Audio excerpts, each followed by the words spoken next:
You know that feeling, right?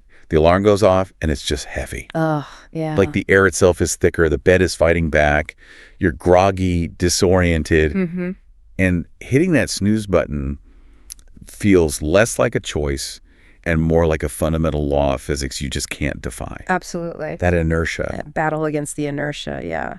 The sheer desire to just melt back into the mattress. It's such a common struggle for so many of us. It really is. But what if those first moments of the day weren't just something to push through or escape? Yeah. What if they were actually a powerful opportunity to, well, unlock a happier day? That's our mission today. Yeah. We're taking a deep dive into the material you shared with us, exploring insights from health, psychology, habit formation, figure out how we can actually transform those initial moments of waking up and set the stage for something much better. Absolutely. That groggy feeling you described, that sense of disorientation, it's incredibly common. And it actually has a name researchers use, sleep inertia. Sleep inertia. Okay, so it's not just me being lazy. There's actual science behind feeling like a zombie. Precisely. It's a physiological state where you feel tired, maybe a bit disoriented, and you might struggle with concentration or connecting thoughts right away. And the material you provided shed some light on why that happens, like what's going on in the brain. Yes, the sources point to a few potential causes. It seems linked to residual delta brain waves, which are associated with deep sleep still being present. There might also be a delay in parts of the brain reactivating quickly upon waking. Like which parts? Particularly the prefrontal cortex, which is crucial for executive functions planning, decision-making, that kind of thing. Got it. The command center. Right. Yeah. And also maybe a lag in brain blood flow speeding up after you wake could also play a role. Your brain is quite literally still booting up. So it takes a moment for the whole system to come online. Makes sense. Right. The good news is, for most people, sleep inertia is temporary. Yeah. It usually lessens significantly within, say, 15 to 30 minutes. Okay, that's manageable. Although that full feeling of being completely sharp and alert might take up to 1 or even 2 hours for some individuals. That makes sense. You feel rough initially, but then you gradually shake it off. Exactly. Now, it's worth noting, the sources mentioned that if someone experiences severe or unusually prolonged sleep inertia, right, especially if it impacts their daily functioning, it could be a sign of an underlying sleep disorder. And that might warrant consulting a sleep specialist. Okay, good caveat. But for typical morning grogginess, there's a lot we can explore. Which is exactly what we're here for. We'll touch on some practical tips for battling that immediate grogginess later. But first, let's shift gears entirely. Okay. Let's move from the physical drag of waking up to the incredible mental and emotional opportunity those first moments present. This is where the potential for transformation lies. The material you shared really emphasizes that the way you spend those initial minutes after your alarm goes off, before the day fully rushes in, can profoundly influence how the rest of your day unfolds. It really sets the tone. Sets the tone for productivity, focus. Even your overall sense of fulfillment. Yeah. So it's not just about getting out of bed, but how you consciously choose to step into the day. A perfect way to put it. And according to the sources, the two core pillars for making this shift are intention and gratitude. Gratitude. Okay, that seems deceptively simple. Just being thankful. Yeah. But the research highlights in the material are pretty compelling, aren't they? They really are. Practicing gratitude consistently is linked to some significant benefits. It's shown to lower stress levels, boost your mood, and yes, even contribute to better sleep quality. Better sleep. Interesting. Yeah. The sources mention it can enhance resilience, strengthen relationships, increase acts of kindness, and even improve motivation and productivity throughout your day. Wow. So just a moment of thanks can have a ripple effect on all those areas. Yeah. That's quite something. It seems so, and there's a physiological component too. Engaging in gratitude practices helps trigger the release of feel-good chemicals in your brain. Like dopamine. Like dopamine and serotonin, yeah. This can actively work against feelings of anxiety and contribute to a greater sense of well-being. And I was surprised by some of the physical health benefits mentioned in the sources. Yes, that was interesting. The sources included findings linking gratitude to a reduced risk of high blood pressure. Really? Fewer symptoms of depression, improved immune function, and even reported reductions in chronic pain. So it's not just a psychological shift. It has tangible physical impacts.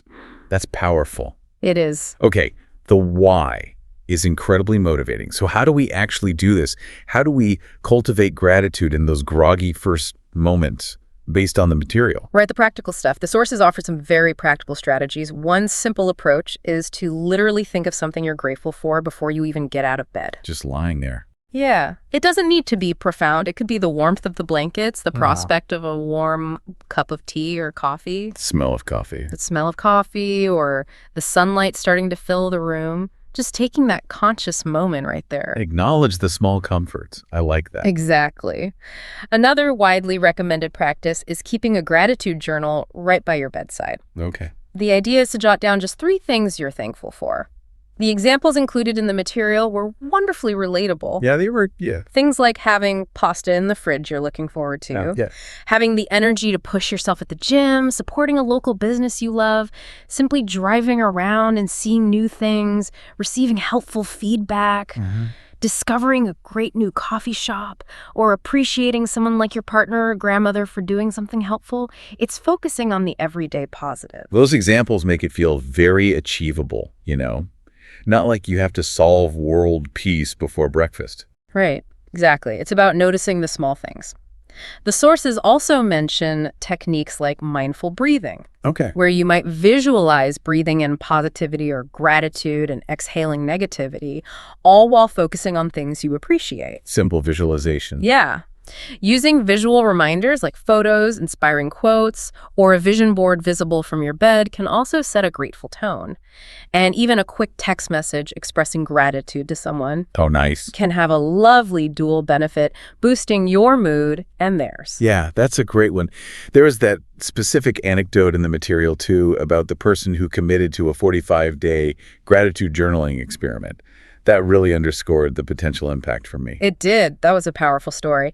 The person who shared that experience noted significant changes. After 45 days, they saw a noticeable reduction in stress and anxiety, particularly before activities that used to trigger it, like going to the gym. Sleep also improved dramatically. They reported falling asleep faster, with a quieter mind, free from the typical spiral of anxious thoughts or the urge to scroll endlessly on their phone. Oh, the scrolling trap. So it wasn't just about feeling good. It helped quiet the mental noise that interferes with sleep and adds stress. Exactly. And they found they developed a more positive lens for viewing minor frustrations. You know, things like missing a train or forgetting an umbrella weren't crises anymore. Right. But just small bumps in the road they could reframe. They also felt more connected to themselves and others, consciously recognizing and appreciating the contributions of people in their lives. That really brings it to life. It really demonstrated the power of consistently practicing this shift in perspective. Okay, so that's gratitude, one powerful pillar. What about the other one you mentioned, intention? Intention, yes. Well.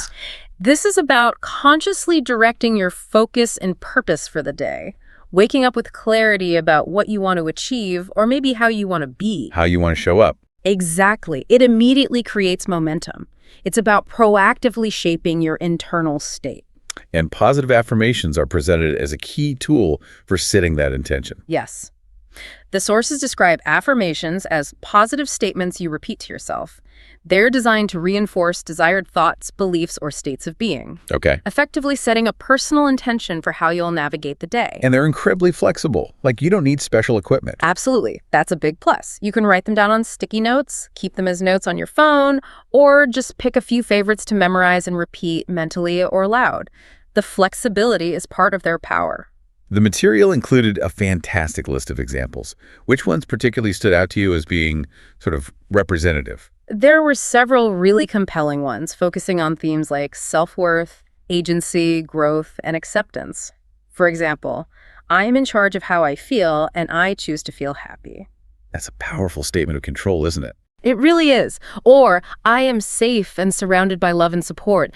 Building self-compassion. I am still learning, so it's okay to make mistakes. Oh, that's a good one for perfectionists. Right. And recognizing inherent worth. I am valued and helpful. I was drawn to the ones that felt like permissions or boundaries. Like saying no is an act of self-affirmation, too. Yes, it's so important. Or the ones about rest and stillness. Sometimes the work is resting, and there is growth in stillness. Yes. Those challenge conventional notions of productivity. Yeah. They do, and they are incredibly important reminders. And that beautiful one about self-talk. When I talk to myself as I would a friend, I see all my best qualities and I allow myself to shine. Yeah. Affirmations, at their core, are about consciously choosing to cultivate a positive internal dialogue and set a clear intention for your mental and emotional state for the day ahead. Okay, so we've got these powerful mindset pillars: gratitude and intention. How do we translate this into action? What are the concrete steps or elements, according to the sources, for building an empowering morning routine for mind, body, and spirit? Right. This is where we shift from the internal work to the external structure, the framework that supports that mindset shift. The material outlines several key components. Okay, let's unpack these actions. What's first? First, waking up with purpose. This involves aiming for a consistent wake-up time, ideally aligned with your body's natural sleep cycle when possible. Consistency is key. Yes. And a classic, effective trick mentioned is placing your alarm clock across the room. The old trick. It forces you to physically get out of bed, making it harder to just roll over and hit snooze. A simple physical barrier against inertia. Makes perfect sense. What's next? Exactly. Next, hydrate and nourish. Drink a glass of water almost immediately upon waking. Right away. Pretty much. It helps rehydrate you after sleep, kickstarts your metabolism, and helps flush toxins. Then, fuel your body with a balanced breakfast. Okay. The sources recommend focusing on protein, healthy fats, and complex carbohydrates. A smoothie with greens, nuts or seeds, and fruit was given as a quick example that covers a lot of bases. Put the essential fuel in. Got it. What's next on the list? Move your body. Even a short burst of physical activity can significantly boost your mood and energy levels. And this doesn't mean running a marathon before work. Not at all. It could be a brisk walk, some yoga stretches, a short online HII session, or even just basic stretching by your bed. Even 5 or 10 minutes makes a real difference. Okay. The material also specifically highlighted the benefits for pregnant women. Yes. Noting how gentle morning movement can ease tension, improve circulation, and support both physical and emotional well-being during pregnancy. The key is consistency, not intensity or perfection. Movement is non-negotiable, even for a short time. That's a good takeaway. Right after that, prioritize and plan. Take a few minutes to identify your top 3 priorities for the day. Just 3. Yeah, keeps it focused. Using a planner, a digital task list, or even combining it with time blocking helps you direct your energy towards what truly matters and provides a clear focus once your workday or commitments begin. Makes sense. And carving out time for stillness, that was mentioned too. Absolutely. Dedicate time for mindfulness or meditation, even if it's just 5 minutes. 5 minutes minimum. Yeah, that's a good starting point. This can be formal meditation, deep breathing exercises, or simply sitting quietly with your thoughts.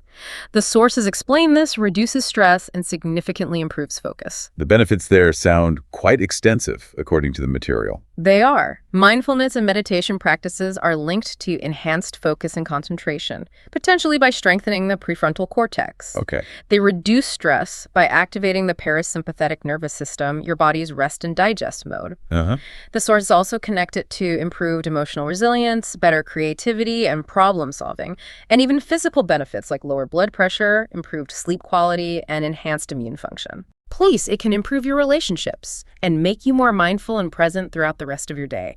It's a cornerstone practice, really. That's an incredible payoff for just a few minutes of quiet. Seriously. Yeah, it really is.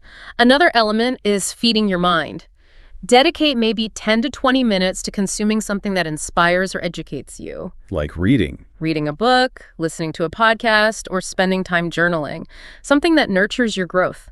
This practice sharpens your mind, keeps you growing, and provides a sense of purpose beyond just getting through the day's tasks. I like that. And finally, something about setting the mood with your environment. Yes, creating a calm, organized space helps. That might mean doing a quick tidy up the night before so you wake up to less chaos. Good idea.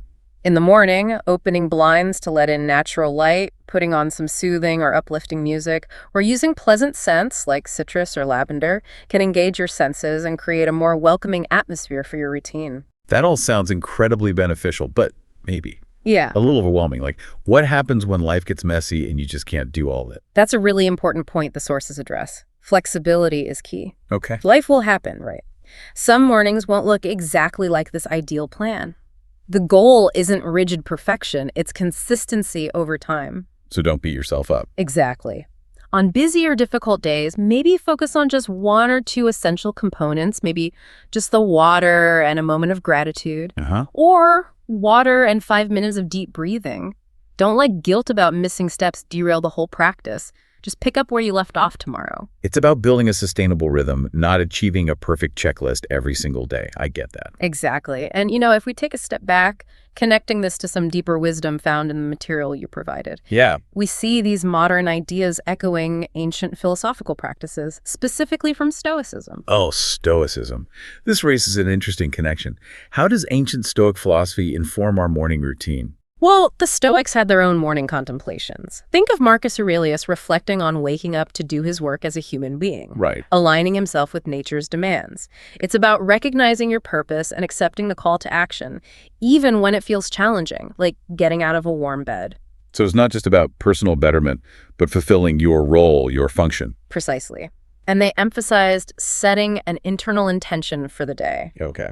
focusing on cultivating virtues like patience, courage, or wisdom, rather than solely on external outcomes, which are often outside our control. That resonates strongly with setting positive intentions through affirmations. Focusing on how you show up, not just what you achieve. Yeah. I like that distinction. Yes. And the material also touched on the Stoic practice of memento mori, contemplating mortality. Oh, remember death. Exactly. Epictetus, for example, suggested remembering that a simple goodbye to someone could potentially be the last. That sounds a bit heavy for the start of the day, doesn't it? A little morbid. It can sound morbid initially, I agree, but the Stoics framed it not as dwelling on death, but as a powerful reminder of the preciousness and fragility of life and relationships. Okay, reframe it. Framed this way, it adds incredible depth to your intention and gratitude. It makes you appreciate the day you do have, the people you are with, Right. and spurs you to live more fully and with greater presence right now. That completely reframes it. It's not about fearing the end, but appreciating the present moment because it's not guaranteed. Wow, exactly. It adds a profound layer to why you cultivate gratitude and set meaningful intentions. Now, just quickly, let's circle back to that initial struggle with sleep inertia. Okay, back to the grogginess.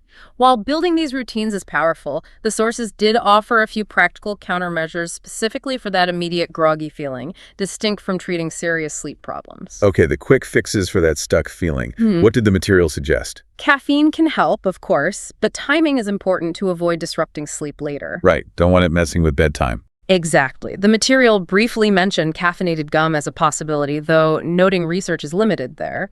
Strategic short naps, like 10 to 20 minutes in the afternoon. A power nap. Yes, if you're not already significantly sleep deprived, can sometimes help combat sleepiness. Okay, if not sleep deprived. Good point. Correct. Light exposure is also effective, getting bright light soon after waking. Open the curtains. Yeah, or even using artificial dawn simulation lights can help you feel more alert. The sources also noted that waking up during your body's biological night exacerbates grogginess. So if possible, try to avoid scheduling demanding tasks immediately if your work schedule requires you to wake at a biologically difficult time. Makes sense. What about trying to time your wake up with the end of a sleep cycle? I hear about that sometimes. That's a concept people discuss, the idea that waking after a full 90-minute cycle, potentially after the REM phase, might feel easier. However, the sources highlighted that predicting sleep cycle lengths perfectly is difficult in practice, making this approach less reliable as a consistent strategy for reducing inertia. Hard to nail down. Got it. Any other quick tips from the material for shaking it off? Simple things like washing your face with cold water or getting some exposure to cold air were mentioned as potential ways to shock your system into alertness. Sound or music might also play a role for some people, though the research isn't as strong there. So things to try if the inertia is really clinging on. But none of these are magic bullets. Right. And crucially, all of this is built on a foundation of good sleep hygiene. Back to basics. Always. The sources stress that consistent bedtime and wake times, a relaxing pre-sleep routine, like reading or listening to calm music, avoiding electronics and alcohol close to bed, ensuring your bedroom is cool and dark, and avoiding large meals late at night are all critical for better sleep overall. Foundational habits. Exactly.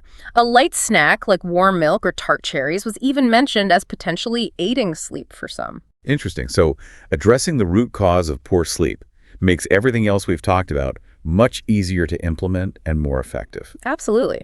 These morning transformation strategies flourish when they are built on a solid base of healthy, consistent sleep.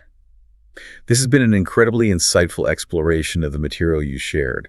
It sounds like crafting an intentional and gratitude-filled morning isn't about adhering to a rigid, guilt-inducing set of rules at all. Not at all. It's about consciously choosing to build a foundation for your well-being and success, starting from the very first moments of your day.